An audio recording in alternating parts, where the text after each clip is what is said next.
Hello students, welcome to यार agriculture rankers academy. मैं आपका युवराज धार्मिक और ये हमारा ह्यूमन वैल्यू एंड एथिक्स का दूसरा चैप्टर है, जिसमें हम नैतिकता यानी कि इंग्लिश में कहें तो एथिक्स को पढ़ने वाले हैं। तो सबसे पहले हम बात करेंगे नैतिकता के मूल अर्थ का, यानी मीनिंग ऑफ एथिक्स की। तो पढ़ते हैं इसे थोड़ा सा हम। नैतिकता शब्द ग्रीक शब्द एथोस से लिया गया है, जिसका अर्थ होता है रिवाज, आदत, चरित्र या स्वभाव। देखिए क्या बताया गया इसमें कि नैतिकता जो शब्द है उसे ग्रीक भाषा से लिया गया, ग्रीक भाषा के एक शब्द है इथोस से लिया गया है, और उस इथोस का मतलब होता है रिवाज, आदत, चरित्र या फिर कहें स्वभाव।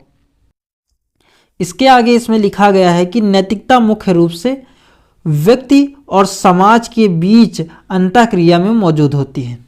इसका क्या मतलब है? देखिए, इसका मतलब यह है कि एक व्यक्ति है और समाज है। समाज और व्यक्ति एक दूसरे से किस प्रकार इंटरेक्शन कर रहे हैं, यानी कि एक व्यक्ति समाज में किस प्रकार का आचरण करता है, ये किस पर, नैतिकता पर निर्भर करता है।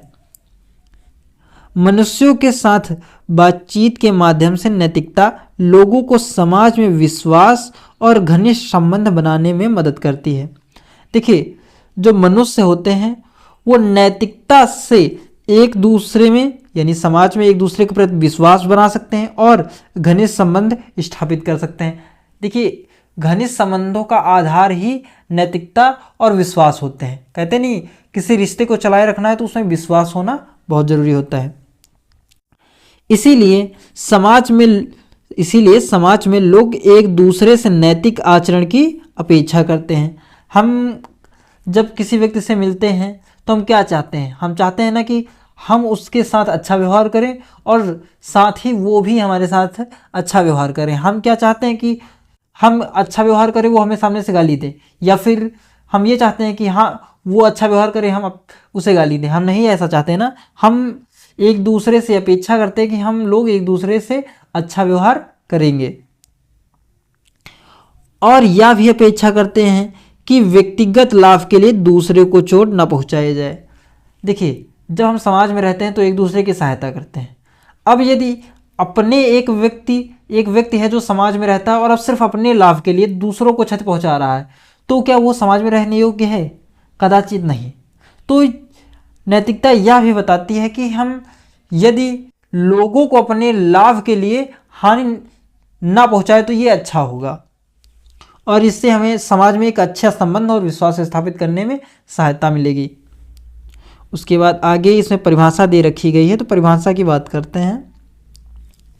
देखिए, एक जर्नल परिभाषा लिखी हुई है पहले, तो उस जर्नल परिभाषा को पढ़ेंगे, यानी सामान्य सी परिभाषा। सरल शब्दों में नैतिकता नैतिक सिद्धांतों की वह प्रणाली है जो किसी व्यक्ति के आचरण, किसी गतिविधि को संचालन को नियंत्रित करती है। क्या बता रहा है कि किसी व्यक्ति का जो आचरण है और उसकी जो गतिविधियां हैं उसको नैतिकता के द्वारा नियंत्रित किया जाता है। इसे नैतिक दर्शन भी कहा जाता है। क्या कहा जाता है? इसे नैतिक दर्शन भी कहा जाता है, जो यह निर्धारित करने से संबंधित है कि यह नैतिक रूप से अच्छा और बुरा, सही और गलत है। देखिए, ये हमें क्या क्या बताती है कि कोई चीज़ अच्छी है या बुरी है, सही है या गलत है। ये नैतिकता हमें परिभाषित करती है। देखिए, अब हम हमेशा की तरह जैसे एक जनरल परिभाषा पढ़ते हैं, उसके बाद हम कुछ वैज्ञानिकों द्वारा, यहाँ पर वैज्ञानिक शब्द उपयोग करना सही नहीं होगा, यहाँ पर कहना होगा कि दार्शनिकों द्वारा दी गई परिभाषाओं की बात करेंगे। तो पहले जो दार्शनिक हैं वो पेट्टी फॉर हैं, जिन्होंने 1996 में एक परिभाषा दी थी। इनके अनुसार नैतिकता मानव आचरण की सही गलत होने की स्थिति है। क्या है नैतिकता? मनुष्य की वह स्थिति है जिसमें वह सही होता है और गलत होता है। उसी तरह जो दूसरे वैज्ञानिक हैं वो हैं बार्ट। इन्होंने ये परिभाषा दी थी 2011 में।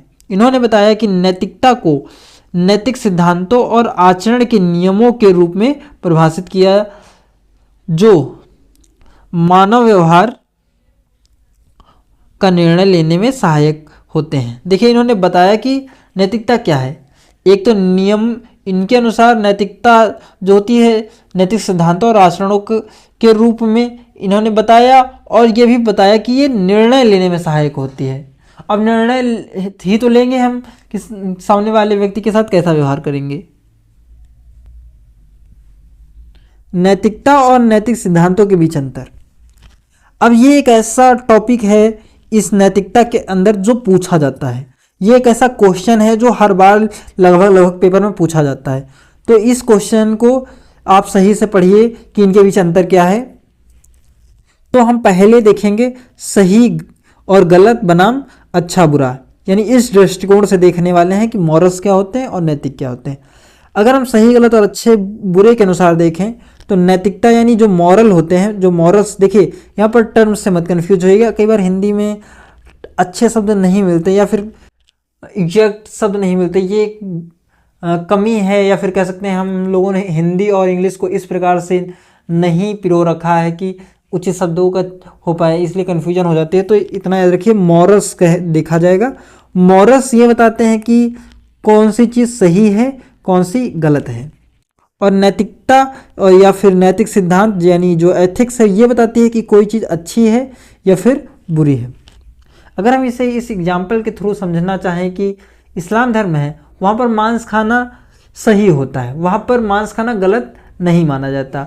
तो ये मॉरल है उसका, क्या है मॉरल की उस धर्म के अनुसार ये चीज़ सही है, तो ये मॉरल में आ जाएगा। उसके विपरीत एथिक्स क्या है? एथिक्स तो हमें सीधी सीधी बात बताती है कि हमारे द्वारा किसी को कष्ट नहीं होना चाहिए, चाहे वो व्यक्ति हो या फिर पशु हो। तो मांस खाना सही नहीं है। तो नैतिकता हमें, एथिक्स हमें यही बताती है कि कौन सी चीज़ अच्छी है या फिर बुरी है। तो मांस खाना इसके अनुसार बुरा होता है। ये बात समझ में आई आपको? उसके बाद दूसरे दृष्टिकोण में जो हम अंतर देखने वाले हैं वो है सामान्य दिशा निर्देश बनाम विशेष परिस्थितियों पर प्रतिक्रिया। नैतिकता यानी जो मॉरल होता है समाज द्वारा बनाए गए सामान्य दिशा निर्देशों से संबंधित है। अब इसका मतलब है कि मॉरल जो होते हैं वो समाज निर्धारित करता है। यानी यदि एक समाज है वो किसी स्पेसिफिक कल्चर या फिर रिलीजन को फॉलो करता है, तो वो जो धर्म होगा, वो जो कल्चर, जो संस्कृति उस समाज में पिरोई हुई है, यानी जो समाज उसे धारण करता है जिस संस्कृति को, तो उस कल्चर के निर्देशों के अनुसार चलेगा। जो प्रथाएं वहाँ पर मानी जाती हैं उनके अनुसार ये चलेगा। वहीं अगर हम नैतिक सिद्धांत यानी एथिक्स की बात करें तो ये समाज, कल्चर, रिलीजन से थोड़ा परे है। यहाँ पर ये देखा जाता है कि सिर्फ अच्छा क्या है और सिर्फ बुरा क्या है। यहाँ पर कोई मतलब नहीं कि धर्म के अनुसार वो अच्छा है या बुरा है। जैसे एग्जाम्पल से समझ लीजिए आप, जैसे मैंने अभी इस्लाम की बात की, अब आप हिंदुज़म की बात कर लेते हैं, हिंदुत्व की बात कर लेते हैं। देखिए अब हिंदुत्व के धर्म के अनुसार क्या देखा जाता है कि यहाँ पर जो शूद्र वर्ग है या फिर 4 वर्णों में विभाजित कर दिया गया है, ठीक है। अब इसी तरह बता दिया कि शूद्र सबसे हीन है, इन्हें टच नहीं करना होता, इन्हें टच नहीं करना होता है, इनकी परछाई हम पर नहीं पड़नी चाहिए, इस तरह की चीज़ें इस पे हैं।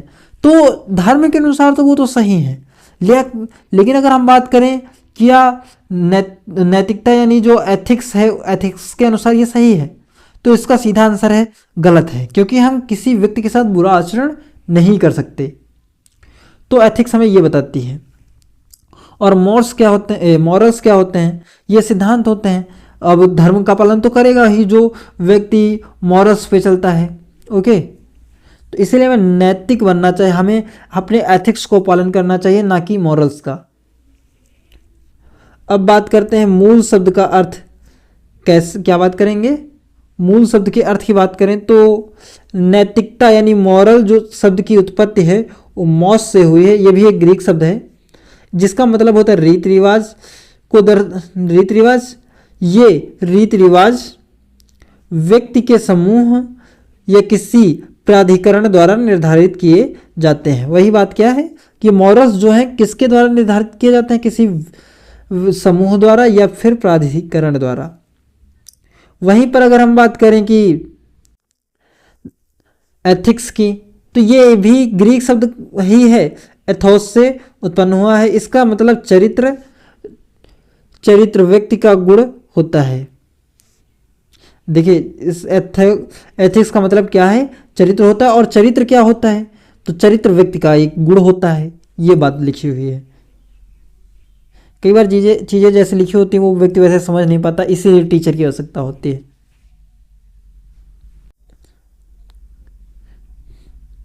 इसके बाद हम बात करेंगे कि बनाम समाज बनाम व्यक्तिगत चयन। ये अंतर में ही चौथा पॉइंट जो है वो है क्या, समाज बनाम व्यक्तिगत चयन। देखिए जो मॉरल्स होते हैं वो समाज, संस्कृति, धर्म द्वारा तय किए जाते हैं। इसके विपरीत जो नैतिक सिद्धांत यानी एथिक्स होती है वो व्यक्तिगत चयन होता है, व्यक्ति द्वारा चुने जाते हैं, उसके जीवन का मार्गदर्शन करते हैं। और पांचवी हेडिंग है सिद्धांत बनाम आचरण। नैतिकता सही गलत के सिद्धांतों से संबंधित है। और मैंने अभी आपको बताया सही गलत किसी संस्कृति यानी कल्चर, धर्म के अनुसार हो सकती है, लेकिन अच्छा बुरा ये जो होता है ये हम समझ सकते हैं, ऐसे कि किसी व्यक्ति को कष्ट ना पहुंचाना। तो नैतिक सिद्धांत सही गलत के आचरण पर जोर देते हैं कि हमारा आचरण कैसा है, किसी के प्रति अच्छा है या फिर बुरा है। उसके बाद छठी हेडिंग है वो है चुनने की स्वतंत्रता। अब आप खुद सोचिए, मॉरल्स जो हैं वो किसी धर्म से बाध्य हैं, समाज से बाध्य हैं, संस्कृति से बाध्य हैं, तो क्या इसमें स्वतंत्रता है? तो इसका आंसर है नहीं। इसके विपरीत नैतिकता है, एक और एथिक्स है, यानी जो नैतिक सिद्धांत एथिक्स हैं वो खुद चयन करने को दे रही हैं। तो स्वतंत्रता किस में है? तो स्वतंत्रता एथिक्स में है। नैतिकता समूह द्वारा बनाई और तय की जाती है, जिसमें सोचने चुनने का कोई विकल्प नहीं होता, व्यक्ति इसे स्वीकार या अस्वीकार कर सकता है। अभी तो भैया आपने कहा जब धर्म ही, तो इसे अस्वीकार कैसे कर सकते हैं? अस्वीकार इस प्रकार कर सकते हैं कि आप उस धर्म को मानना बंद कर दीजिए, उस संस्कृति का त्याग कर दीजिए, इस प्रकार अस्वीकार भी कर सकते हैं। लेकिन जब हम उन सिद्धांतों को त्यागते हैं, जो मॉरल्स हैं उन्हें त्यागते हैं, तो हम नॉर्मली यही कहते हैं कि हमने उस संस्कृति को त्याग दिया है।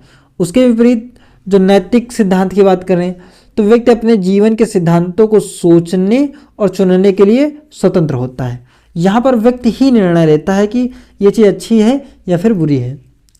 उसके बाद बात करते हैं परिवर्तनशीलता बनाम स्थिरता की। अब जो नैतिकता यानी मॉरल्स हैं वो समाज संस्कृति के अनुसार भिन्न भिन्न हो सकते हैं, परिवर्तनशील दोनों हैं, लेकिन जो मॉरल्स होते हैं वो संस्कृति और धर्म में परिवर्तन होते हैं। जैसे अब मैंने वही बात बताई कि हिंदुइज्म में मांस खाना गलत होता है और इस्लाम धर्म में सही होता है, ठीक है। तो ये परिवर्तन दोनों में है अगर इस मांस के दृष्टिकोण से देखें। लेकिन अगर इस नैतिक सिद्धांत यानी एथिक्स के दृष्टिकोण में देखें तो यहाँ पर हमें संस्कृति, धर्म और समाज से स्वतंत्रता मिलती है, ये स्थिर रहते भी हैं। इसके बाद हम बात करेंगे कि नैतिकता का महत्व क्या है, यानी एथिक्स की इंपॉर्टेंस की बात करने वाले हैं। नैतिकता किसी व्यक्ति के आचरण को सही और गलत की पहचान करने में महत्वपूर्ण भूमिका निभाती है। यह समाज में उचित अनुचित आचरण को परिभाषित करने वाली एक मार्गदर्शक शक्ति के रूप में कार्य करती है। यह नैतिकता के महत्व को निम्नलिखित बिंदुओं में समझा जा सकता है। तो पहला जो बिंदु है वो है मूलभूत मानवीय आवश्यकताओं की पूर्ति। निष्पक्ष, ईमानदारी, नैतिक होना मानवीय आवश्यकता में से एक है। देखिए हम कई बार जब गाली देते हैं या फिर अपशब्द बोलते हैं, हालांकि हमें ऐसा नहीं करना चाहिए, लेकिन हम कह नहीं देते ये व्यक्ति दैत्य है, राक्षसी प्रवृत्ति का है। इसका मतलब यह है कि वो मानवीय मूल्यों को धारण नहीं करता। अब मानवीय मूल्य क्या होते हैं तो मैंने ये पहले लेक्चर में बता रखे हैं, ठीक है। तो ईमानदारी, निष्पक्षता और नैतिक मूल्य जो होते हैं इन्हें धारण करना यही मनुष्य की पहचान है, ठीक है। मानव मूल्य वाला लेक्चर आप जरूर देखिएगा, उससे आपको अपने आप, देखिए एक होता है कि हम एग्ज़ाम के दृष्टिकोण से पढ़ रहे हैं, एक होता है कि हम अपने आप को विकसित करने में। अब ethics, human value and ethics एक ऐसा विषय है जो सिर्फ एग्जाम के दृष्टिकोण से महत्वपूर्ण नहीं है। हाँ, ये कह सकते हैं कि ये इतना इम्पोर्टेंट नहीं, लेकिन अगर हम व्यक्तिगत सुधार के दृष्टिकोण से देखें तो ये बहुत महत्वपूर्ण हो जाता है किसी अन्य सब्जेक्ट की तुलना में, किसी अन्य विषय की तुलना में, क्योंकि ये हमें स्वयं में परिवर्तन करने के लिए प्रेरित करता है। तो इसे जरूर सही से पढ़िएगा और समझने का प्रयत्न करिएगा, कोई मानसिकता पहले से मत बना के रखिएगा। हर व्यक्ति स्वयं निष्पक्ष और नैतिक होने की इच्छा रखता है, ऐसे समाज में रहना चाहता है जो अपने व्यवहार में निष्पक्ष और नैतिक हो। दूसरे महत्व की बात करते हैं तो वो है विश्वसनीयता का निर्माण। एक ऐसा व्यक्ति जो नैतिक मूल्यों का पालन करता है समाज में सम्मानित होता है। जो व्यक्ति मानवीय मूल्यों को धारण करेगा तो जाहिर सी बात उन्हें पालन भी करेगा। अब पालन करेगा तो क्या व्यक्ति सम्मान करेगा उसका, क्योंकि वो दयावान है, क्योंकि वो ईमानदार है। हम हमेशा ईमानदार व्यक्ति की प्रशंसा करते हैं कि नहीं करते, सम्मान देते हैं कि नहीं देते, बिल्कुल देते हैं। यहाँ तक कि वे लोग भी जिनके पास नैतिक मूल्य नहीं हो सकते, नैतिक मूल्य वाले व्यक्ति का आदर करते हैं। ये बात सही है। हम अगर मान लीजिए हम बहुत झूठे हैं, लेकिन इसके विपरीत एक व्यक्ति है जो सत्य बोलता है, तब भी हम उस व्यक्ति का सम्मान करेंगे, क्योंकि वो विशेषता हमें नहीं है, लेकिन हम जिस व्यक्ति में हम उसका सम्मान करते हैं। क्यों? क्योंकि हमें पता है कि ये मूल्य सम्मान के योग्य हैं। निर्णय लेने की प्रक्रिया में सुधार। एक व्यक्ति का भाग्य उसके जीवन में लिए गए निर्णयों का कुल योग होता है। देखिए, लोग कहते हैं नहीं, भाग्य ईश्वर से कोई प्रभाव नहीं पड़ता। यहाँ पर यह बताया जाता है नैतिकता में कि जो आप निर्णय ले रहे हैं वही आपका कुल योग है भाग्य का, यानी कुल योग निर्णयों का वही भाग्य कहलाता है। जो आप निर्णय लेते हैं वही आपका भाग्य बन जाता है। नैतिकता मूल्य द्वारा संचालित होती है और ये मूल्य व्यक्ति के निर्णयों को सही दिशा प्रदान करते हैं।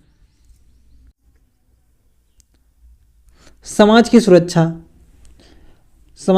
आप कह सकते हैं भैया ये तो सिर्फ आचरण की बात थी, ये समाज की सुरक्षा कैसे कर सकता है? तो देखिए, अक्सर नैतिकता कानून से अधिक प्रभावी तरीके से समाज में सुरक्षा करती है। कई बार कानून की मशीनरी मूल दर्शक बन कर रह जाती है और समाज और पर्यावरण को बचाने में असमर्थ होती है। ऐसे में नैतिकता समाज और पर्यावरण को संरक्षित रखने में सहायक होती है। कैसे? अब हम जानते हैं यदि अगर किसी समाज में चोरी हो रही है, लगातार चोरी हो रही, लूट हो रही है, तो उस समाज में कानूनी नियमों द्वारा नियंत्रण किया जा सकता है। लेकिन कई बार ऐसा होता है कि उन नियमों द्वारा भी उस पर नियंत्रण नहीं पाया जा सकता। ठीक है, अब ऐसे में नैतिकता आती है। नैतिकता ये हम बचपन से ही हमारे माता पिता गुरु ये सब हमें सिखाते हैं चोरी करना गलत है, हमें असत्य नहीं बोलना चाहिए।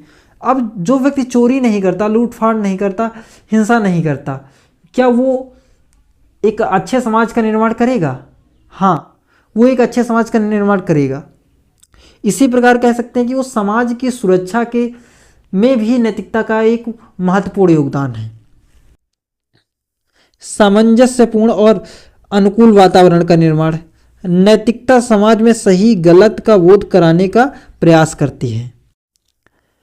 जब कानून विफल हो जाता है तो नैतिकता वह शक्ति होती है जो समाज पर्यावरण को अनुकूल बनाने से, पर्यावरण को नुकसान बचाने से रोकती है।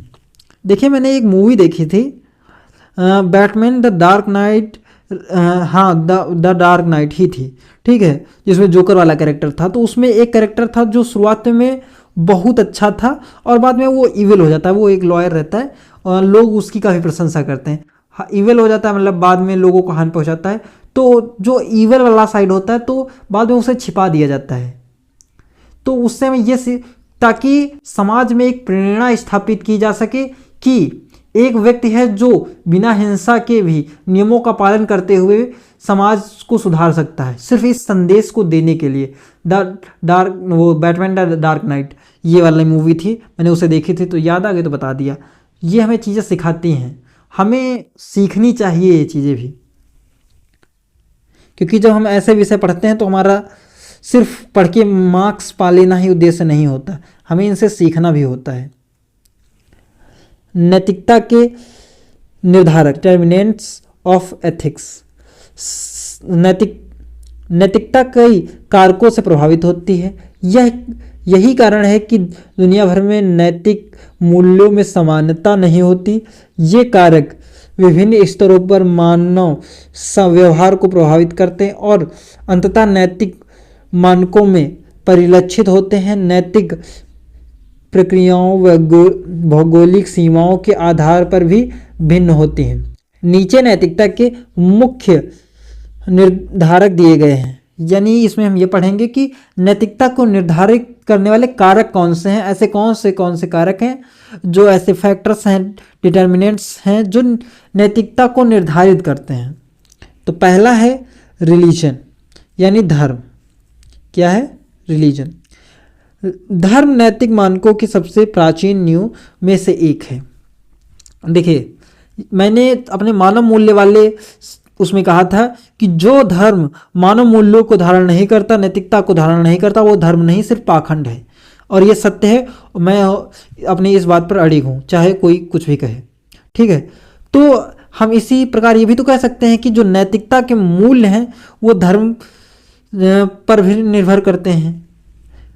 धर्म समाज की में अच्छा बुरा निर्धारित करने में महत्वपूर्ण भूमिका निभाता है। जो हमारे धार्मिक इंस्टीट्यूशंस होते हैं वो हमें ये भी तो बताते हैं, जब हम मंदिर जाते हैं तो पंडित जी भी ये बताते हैं कि बेटा चोरी नहीं करनी, सत्य बोलना है। मस्जिद जाते हैं वो भी हमें बताते हैं कि हमें जीवों के प्रति दया रखनी है। जब हम चर्च जाते हैं तो वो भी हमें बताते हैं कि बेटा दूसरों की सहायता करनी है। तो कोई ऐसा धर्म नहीं है जो मानव मूल्यों को धारण नहीं करता और हमें यही बताता है कि कौन सी चीज़ अच्छाई है, कौन सी बुरी है। नैतिकता को ईश्वरीय प्रकटीकरण माना जाता है जो समाज में सही गलत के बीच विभाजन रेखा खींचती है। धार्मिक प्रभाव के अनुसार लोग विभिन्न वर्गों में विभाजित होते हैं, जैसे रूढ़िवादी, ऑर्थोडॉक्स, मूलभूतवादी, उदारवादी। इसके बाद दूसरा जो फैक्टर है, डिटर्मिनेंट्स हैं, वो है संस्कृति यानी कल्चर। संस्कृति उन व्यवहारों और मूल्यों का समूह है जो एक पीढ़ी से दूसरी पीढ़ी को हस्तांतरित होती है। देखिए, संस्कृति रीति रिवाजों को धारण करती है और रीति रिवाज ये इस पर निर्भर करते हैं कि वो रीति रिवाज सही हैं या फिर गलत हैं।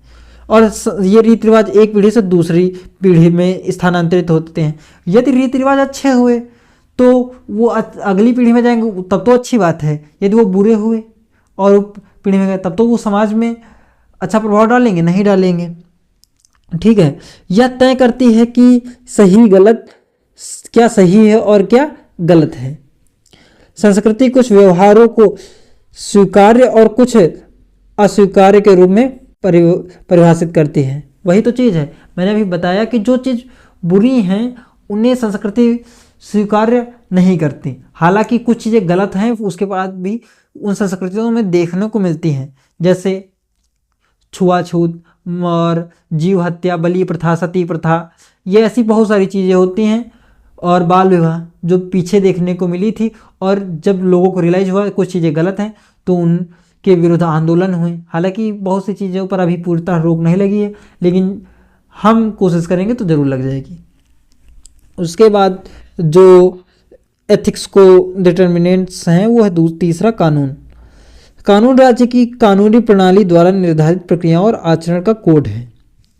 यह सामाजिक ढांचे भीतर मानव व्यवहार को मार्गदर्शन प्रदान करता है। नैतिकता क्या? नैतिकता कानून दोनों उद्देश्य समाज में अनुशासन और स्थिरता बनाए रखना है। देखिए, नैतिकता का भी और कानून दोनों का उद्देश्य यही है कि समाज में स्थिरता बनी रहे। और चौथे डिटर्मिनेंट्स की बात करें तो व्यक्तिगत मूल्य और नैतिकता यानी पर्सनल वैल्यू एंड मॉरल्स। किसी व्यक्ति के नैतिक मूल्यों पर उनके व्यक्तिगत मूल्य और नैतिकता का बड़ा प्रभाव होता है।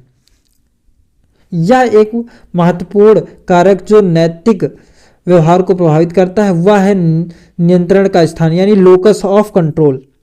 आंतरिक नियंत्रण यानी जो व्यक्ति का नियंत्रण होता है किस प्रकार होता है। एक तो आंतरिक नियंत्रण होता है, इंटरनल लोकस ऑफ कंट्रोल, यानी व्यक्ति जो है वो अपनी भावनाओं के द्वारा नियंत्रित कर रहा है।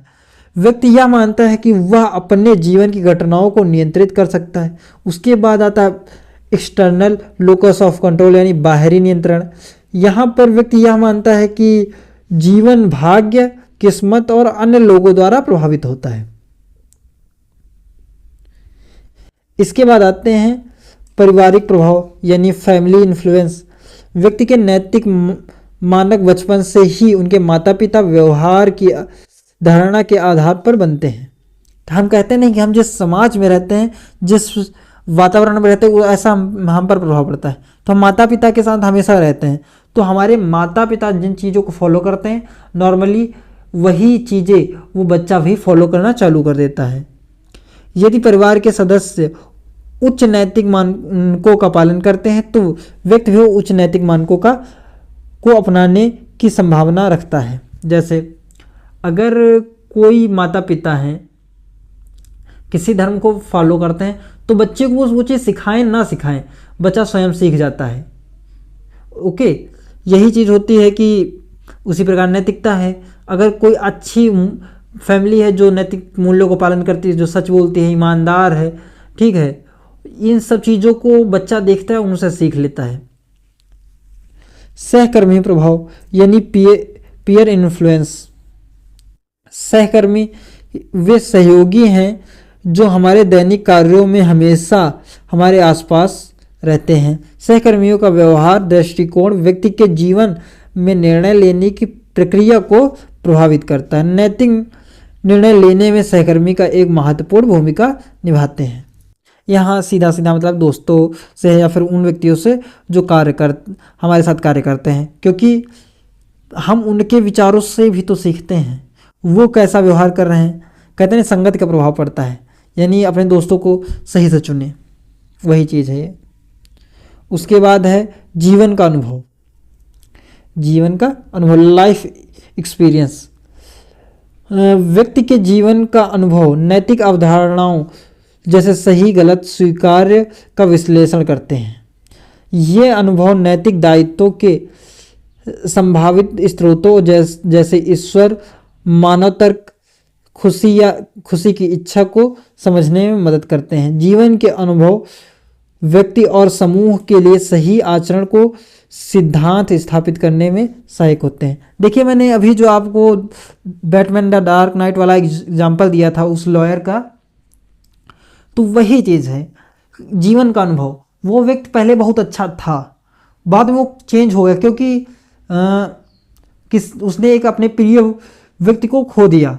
इस कारण उसका जीवन एक्सपीरियंस थोड़ा परिवर्तित हो गया, जिससे उससे नैतिकता पर उसका जो कदम थे वो डोल गए, मतलब नहीं चल पाया और वो भी इविल बन गया। ठीक है, वही चीज़ है कि व्यक्ति का जीवन कैसा है ये भी निर्भर करता है कि वो कैसा आचरण करता है, किस प्रकार समाज में रहता है। और कई बार होता नहीं कि बहुत अच्छे लोग होते हैं बाद में बुरे बन जाते हैं, वही चीज़ है। यदि किसी व्यक्ति के साथ अच्छा है वो बुरा होता रहे तो फिर वो बुरे बनते हैं, वही है यही जीवन एक्सपीरियंस बताता है बस में। उसके बाद हम बात करेंगे कि नैतिकता के सिद्धांत क्या है एथिक्स के प्रिंसिपल यानी प्रिंसिपल्स ऑफ एथिक्स। आगे बढ़ने से पहले आपसे निवेदन है कि आप हमारे चैनल ARA को सब्सक्राइब कर लीजिए, क्योंकि हम PDF अपने हाथ से बनाते हैं, ठीक है, और लेक्चर रिकॉर्ड करते हैं, सब कुछ मैं अकेला करता हूँ और 2 सालों में चैनल मोनेटाइज नहीं हो रहा। तो प्लीज़ हेल्प करिए, लाइक करिए, शेयर करिए, कमेंट करिएगा। कमेंट तो ध्यान से करिएगा, क्योंकि अगर कमेंट ज़्यादा आते हैं तो फिर यूट्यूब ज़्यादा लोगों तक वीडियो भेजता है। तो प्लीज़ करिएगा और सब्सक्राइब ध्यान से करिएगा। तो अब हम प्रिंसिपल्स की बात कर रहे थे, नैतिक सिद्धांत यानी एथिक्स के प्रिंसिपल्स की। तो दार्शनिक टॉम व्यू चैपमैन और जिम चाइल्ड्रेस ने 2012 में नैतिकता के 4 प्रमुख सिद्धांत बताए। वो 4 प्रमुख सिद्धांत क्या थे? स्वायत्तता, सम्मान यानी रिस्पेक्ट ऑफ ऑटोनॉमी और सद्भावना, उसके बाद आहानिकारिता और न्याय, ये 4 थे। उसके बाद कुछ नैतिक सिद्धांत और इसमें जोड़े गए, कुछ सिर्फ 3 जोड़े गए थे। इसके अलावा जैव नैतिकता यानी बायो एथिक्स के क्षेत्र में अन्य संबंधित सिद्धांतों को भी जोड़ा गया। जैसे वो कौन कौन से 3 सिद्धांत थे? तो वो सत्यनिष्ठा थी और निष्ठा थी। देखिए मैं कई बार अच्छा प्रोनाउंसिएट नहीं कर पाता क्योंकि लैंग्वेज बैरियर्स के कारण, लैंग्वेज बैरियर क्या, मैं प्रोनाउंसिएशन अच्छा नहीं कर पाता, तो आप समझ लीजिए कि इसलिए सामने लिखा भी है। और हत्या से बचाओ।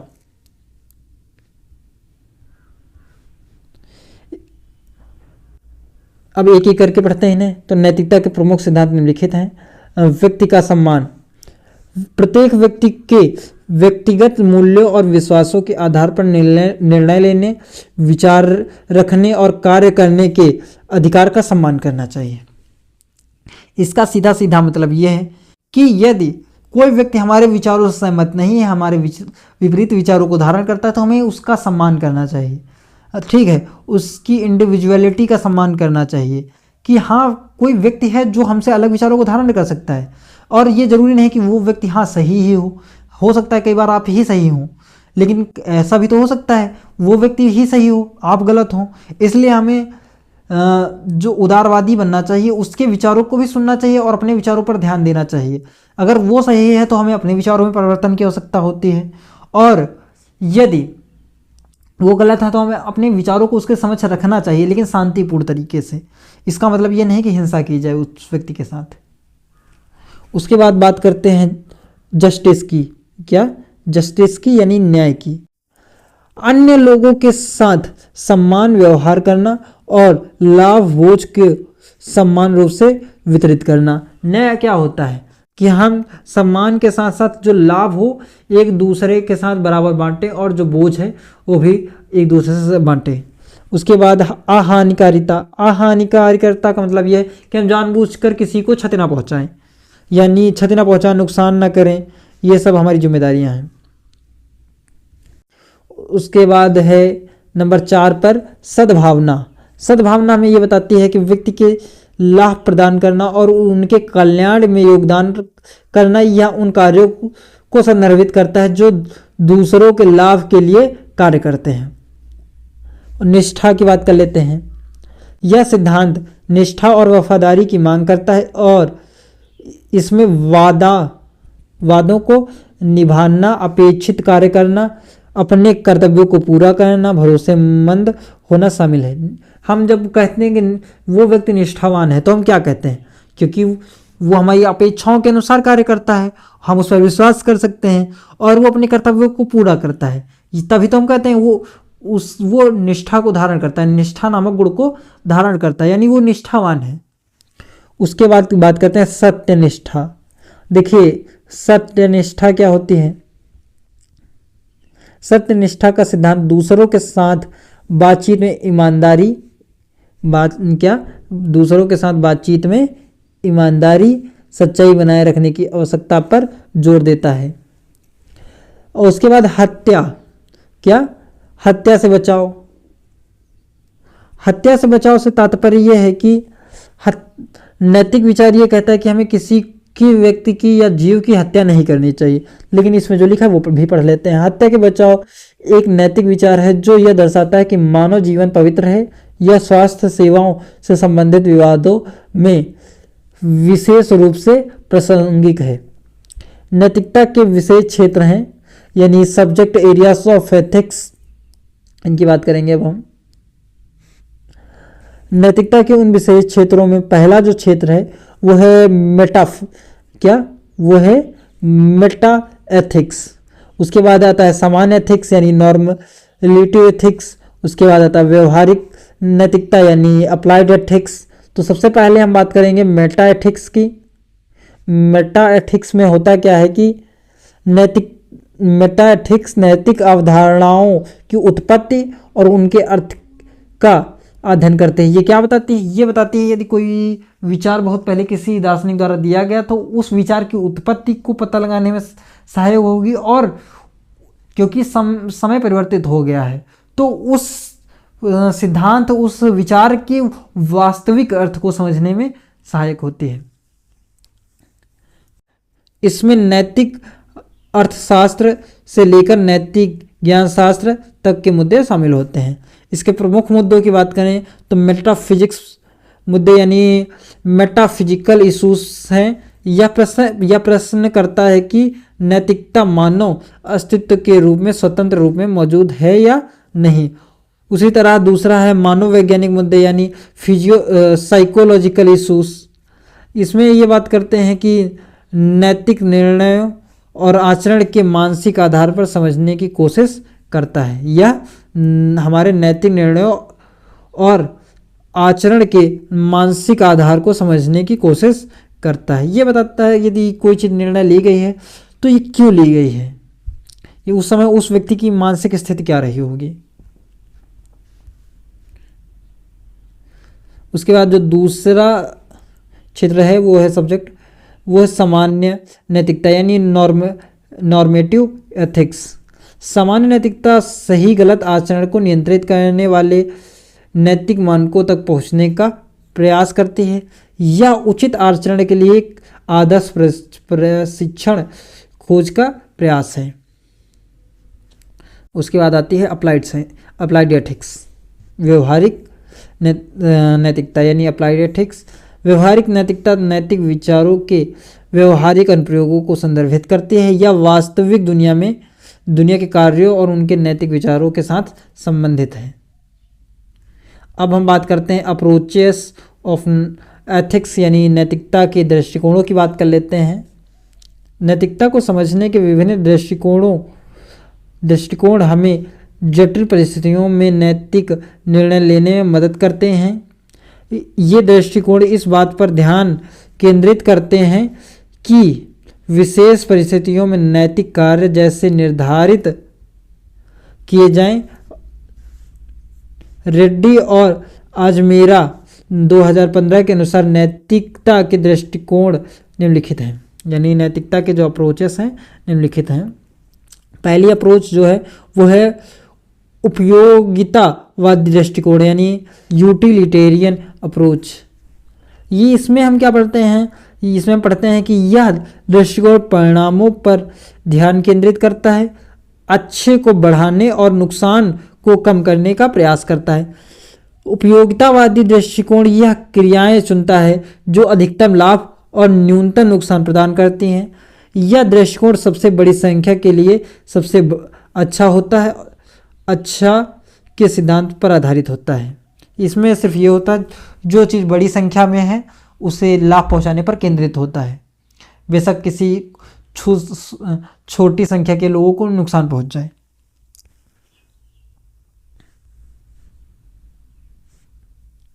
इसके बाद अधिकार आधारित दृष्टिकोण द राइट्स अप्रोच। यह दृष्टिकोण मानव गरिमा के प्रति सम्मान पर जोर देती है। क्या करता है, मानव गरिमा के सम्मान पर जोर देता है।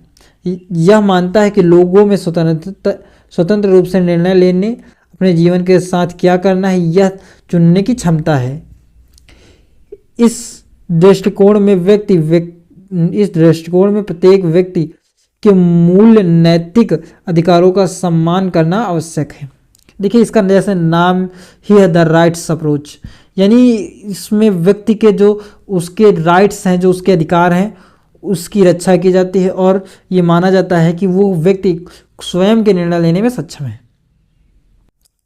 इसके बाद आता है न्याय और निष्पक्षता का दृष्टिकोण। इसमें हम यह दृष्टिकोण समाज में अच्छे और नुकसान, सामाजिक लागतों का निष्पक्ष समान वितरण सुनिश्चित करता है। यह मानता है कि जो लोग समान हैं उनके साथ समान व्यवहार किया जाना चाहिए और जो लोग असमान हैं उनके साथ उनके मतभेदों के अनुसार निष्पक्ष व्यवहार किया जाना चाहिए।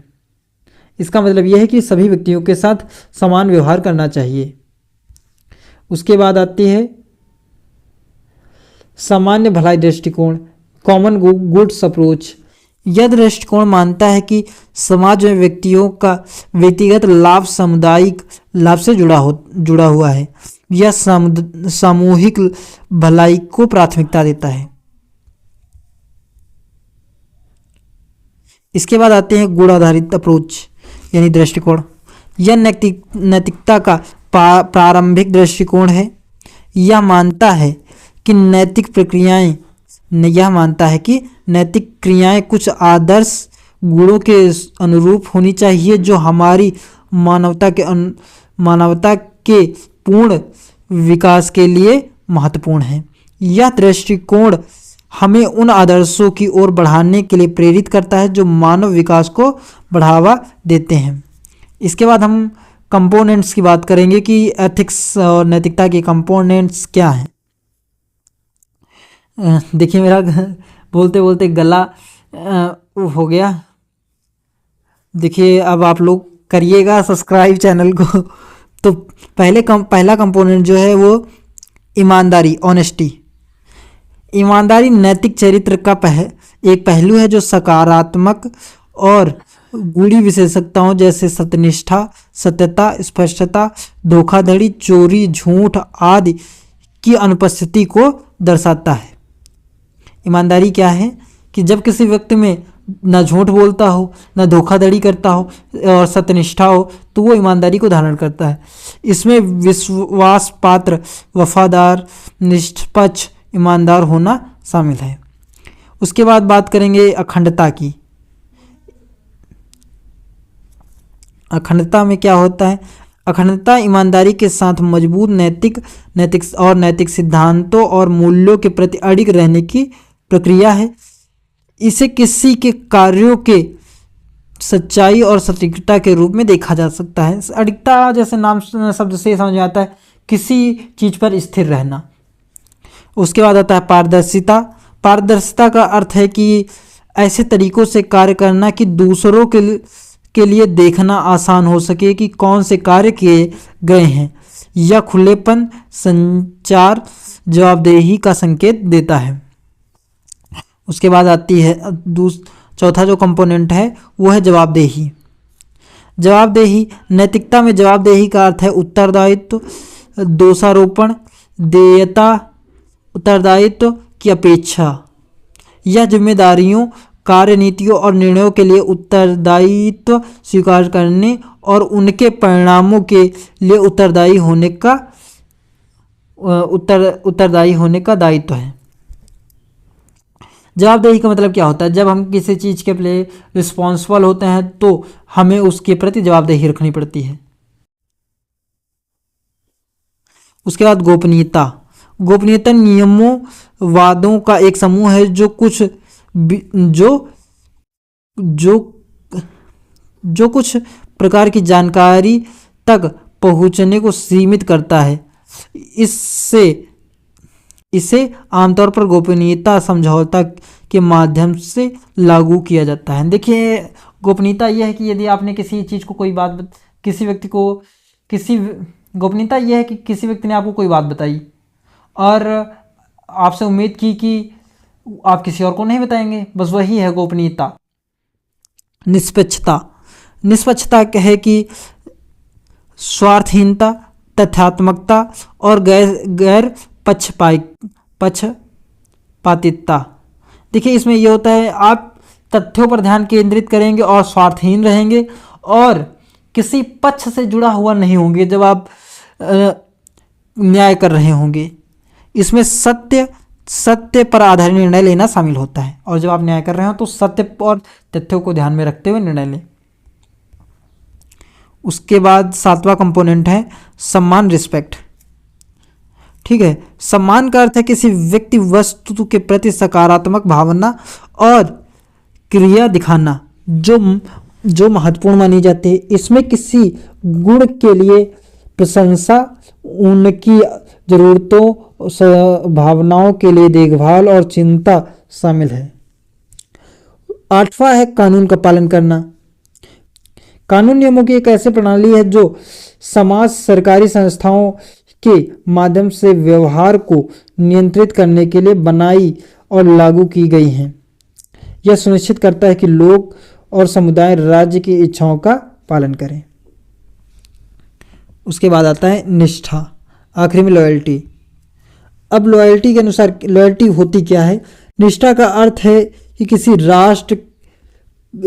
राष्ट्र, कारण, दर्शन, देश, समूह या व्यक्ति के प्रति समर्पण, वफादारी या अवस्था विश्वास का प्रतीक है। आई होप आपको ये लेक्चर पसंद आया होगा। धन्यवाद। अगला लेक्चर जो हमारा है वो किस पर होगा? वो विजन पर होगा, यानी दृष्टिकोण, दृष्टि क्या होती है उस पर।